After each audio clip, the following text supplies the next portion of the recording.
The Syracuse Post-Standard has reported that Destiny Mall faces potential foreclosure after failing to make a required mortgage payment.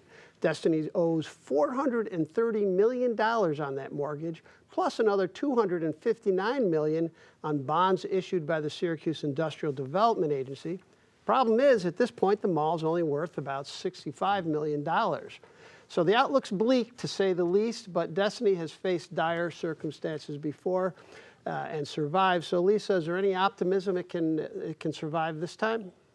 I don't think so. I don't see it. I think we're in a phase where while there's been some increasing interest actually in brick and mortar retail, sort of coming back from the pandemic, that kind of brick and mortar that Destiny represents is not. The sort of enclosed mall is kind of out. And this is, I think, was very predictable.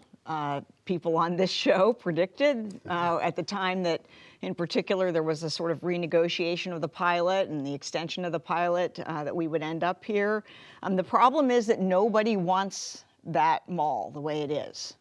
I don't think the city of Syracuse wants it, the lenders don't want it, the owners don't want it, the shoppers don't want it, nobody wants it. And so, but I think it is in everyone's interest to somehow keep it, alive, limping along until some kind of sensible resolution that involves everybody is reached. And I think this is to make good use of that space. I think this is a huge challenge for the mayor of Syracuse and for the city of Syracuse. And we've got to find a way to repurpose that.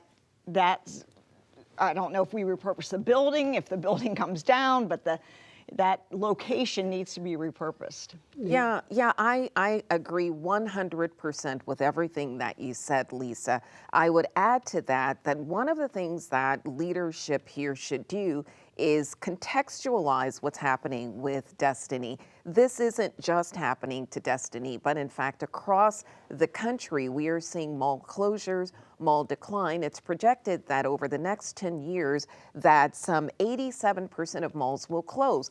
That, at one point, the Mall of America, the largest mall in the country, was going through similar sorts of problems as Destiny. And here's what they did, again, to Lisa's point, is they sort of revamped how they use the mall.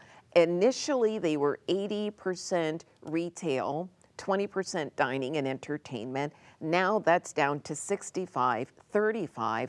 Their plan is 50-50, again, as Lisa said, because we're really not using malls, nor for that matter, any brick and mortar, because we've got Amazon. Right, and so we've seen, even in Syracuse, Shopping Town, a Great Northern Mall. Anirban? Yeah, there is a saying that, it says that you can control your creditors, but not your debtors. So if you owe the bank $50,000, you're in trouble. But if you owe the bank $1 billion, the bank is in trouble. So, in this case, the actual value of the property is 17% of the loan.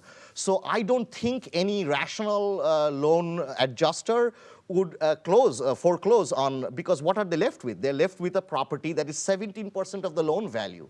So what I think would happen is this kind of restructuring till the kind of mall kind of dies its slow death over time. So it limps along.